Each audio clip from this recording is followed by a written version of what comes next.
Hello everyone, so in today's video I'm going to be talking about the book Things Have Gotten Worse Since We Last Spoke, and this is by Larocca. And yes, so things have gotten worse since we last spoke and other misfortunes. I've seen this book about quite a lot on Instagram. It seems to be quite a popular book at the moment, and I received it in one of my horror book boxes from the Abominable Book Club, and I was really excited when I got this. It's a selection of 3 stories and they all sounded really interesting, so yeah, I thought I would give it a go. And I'll have to say, I gave this book a 5-star review, and yeah, I really enjoyed it. I also got a signed copy, which was awesome. So yes, like I said, it's a book of 3 short stories, and the first story is the longest, and then each story gets shorter as we go along. The last story is really only a few pages. So the 3 stories are called, let me get to the little bit where it says the contents. So the first story is Things Have Gotten Worse Since We Last Spoke. The second story is The Enchantment, and the third story is You'll Find It's Like That All Over. So it's interesting because when I was reading the Goodreads reviews, most of the Goodreads reviews only talk about the first story, which is the majority of this book.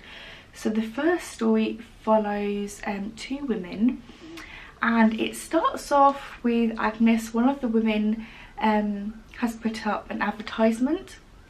She is selling an antique apple peeler which has been in her family for generations. I think it was her grandmother's, and has a whole story behind it. And she's basically selling this apple peeler because she needs the money, but she doesn't really want to sell it.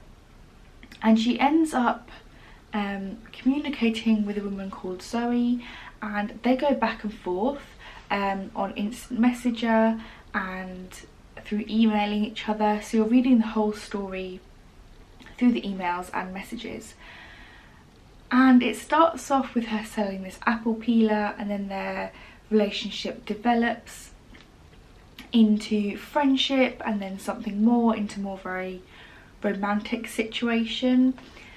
And as it goes on and on, the emails become more sinister between the two.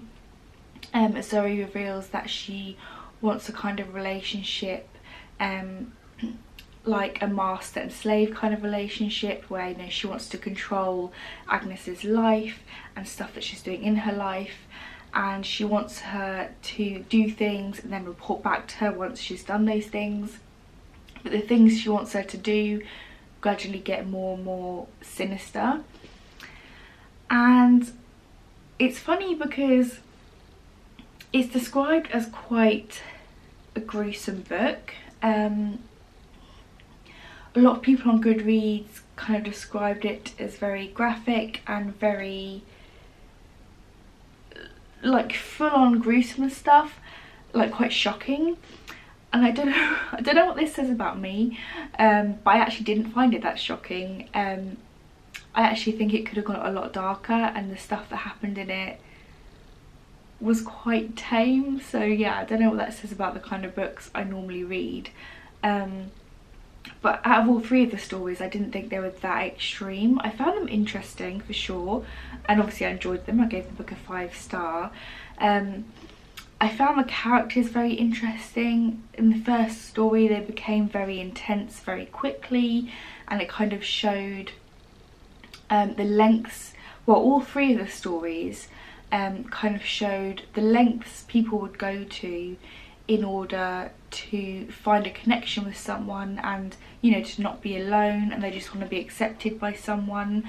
He has a little the author at the back has a afterwards, which I would recommend definitely reading after you finish the story, where he kind of explains that each story kind of has that aspect to it about what people will do to not be alone, basically. And I did get that feeling throughout all 3 stories. I will say the first story in this, the people on Goodreads who gave this a 1 star didn't like the first story, majority of them, the ones that I read. If they gave it a 1 or 2 star, they found the characters unbelievable, and there was a lot of comments on a lot of people didn't like the first story because they described it as like a gay trauma porn, like a gay traumatic relationship. It got a 5.3 overall score on Goodreads. But yeah, it seemed to be a very much polarising book. People either really liked it or they really didn't like it. They either gave it like a 5 or 4 star or like a 1 or a 2. Let me see if I can read some of the... yeah, it says here, one of the 1-star reviews was, literally there are no words for this. Men, stop writing trauma porn about lesbians, please. I'm begging you. Another one said here, it's effing weird. Another one here says it was underwhelming mostly because it had promising ideas, but the story just fumbled with the execution. Yeah, shallow trauma porn, 2 queer characters. So yeah, a lot of people didn't like that aspect. When I was reading it, I didn't really think too much about it from that aspect. I just saw it as 2 people, like the lengths people will go to have a relationship. So yeah, take of that what you will. I think people are either going to really enjoy it or really not. But the people who gave it 1 star didn't really mention anything about the other 2 stories. So I kind of wonder what people thought of those stories, because for me, the most interesting book in this story was the second one, which was The Enchantment. I actually was left thinking about this story more than the other 2 in this book. So The Enchantment is a story about a couple who are on the verge of divorce and they're really struggling in their relationship. Something very early on happens in their story. They have this big tragedy and it really affects both of them in kind of different ways. But they do end up staying together and they end up moving to this island. The husband gets a job on this island and it's just the 2 of them alone, and then this mysterious man turns up and you don't really know where he come from or what his purpose is. And their story is kind of the love-hate relationship they have, the wife's desperation about not being lonely. It delves into religion in their story. She kind of turns, you know, to religion and her battle with that. So yeah, I found their story really interesting actually. I would have loved for their story to have been longer. I probably would have read a whole book on their story. I found the characters quite interesting.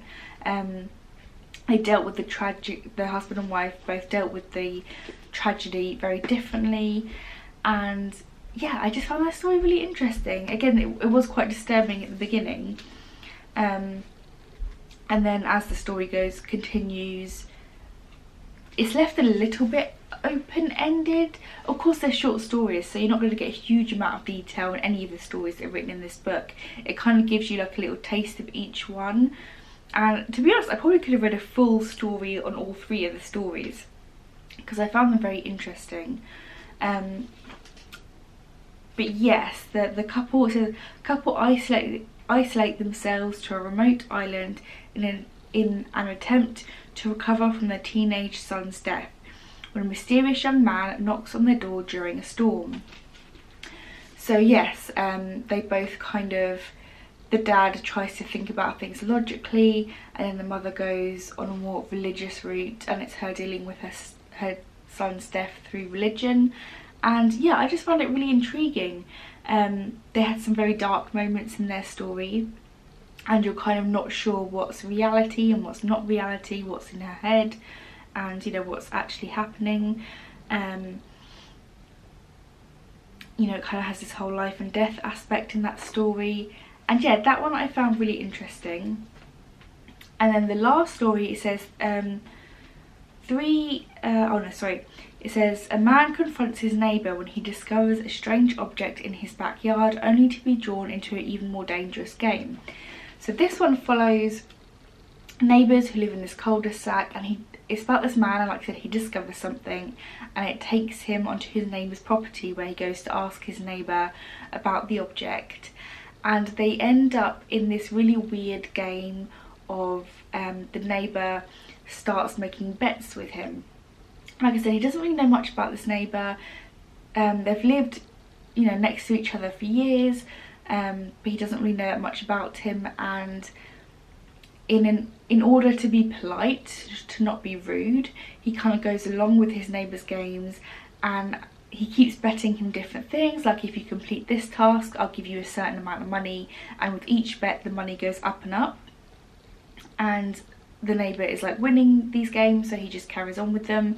But as the games go on and on, they become more and more dangerous, and it's kind of like a look on how far will he go in order to be polite, because he wants to leave. He doesn't really want to. He gets to a point where he's like, I kind of want to leave, but he keeps asking me to do, you know, to play these games, and it would be rude for me not to continue these games, so I'm just going to keep doing it in order to be polite. And it's like, how far can the neighbour push him before the guy finally gives up? And again, I thought that was really interesting. It was the shortest story in the book. But yeah, it was kind of, I felt like this book had really good themes and ideas, and after I finished it, I thought about them afterwards. You know, I was thinking, well, how far would I go in a bet? You know, if someone started betting stuff with me, like, oh, I bet you a certain amount of money to do this and that, would I have done it? Have I agreed to the game, or would I have just been like, well, I'm going to be rude and I'm just going to leave? So yeah, I thought it had some really interesting themes. Like I said, I would have loved more. I would have loved a longer book. I'm definitely interested to try more by this author. I kind of want to know people's opinions about the second and third stories in this, because like I said, on Goodreads, people only really reviewed the first story, which was between the two girls, the chat conversation about the apple peeler. Well, it starts about selling an apple peeler, and then it goes, you know, like I said, it goes on into more depraved. In all of them, they're kind of playing a game, because I feel like in the first one, Zoe, the character, is kind of seeing how far she can push Agnes. Like, what is she willing to do in order to keep the relationship going? How far will she go? How far will she go to please Zoe, to keep in the relationship? And same with the second story, like how far can the wife push the husband before she pushes him away, you know? So yeah, I thought that was really interesting. So overall, 5-star read, really enjoyed. Excuse me. But yeah, not as gruesome as what I thought it was, and a lot of the comments, like even people who gave this 5-star were like, I'm never using an apple peeler again. Like, yeah, they said it was like a psychological horror combined with body horror, and they said it was shocking as hell, and you know, a lot of people in the reviews were just saying how shocking this book was. I didn't think it was that shocking. I like reading books like who are written by James Masterton. Like, his books I would consider shocking. But yeah, I don't know, I would have to read more by this author. I'm intrigued. I did enjoy the stories. I thought they were quite thought-provoking. Let me guys know what you think. If you've read this, let me know what you think of like the second and third stories, because I think, like I said, my favourite was the second story. I feel like that was more thought-provoking than the first one. And the people who hated, who like gave this 1 or 2 stars, I'm wondering if that's based solely on the first story, and like, did they read the other stories and what did they think of the other stories? Like, I want to know more about what people thought.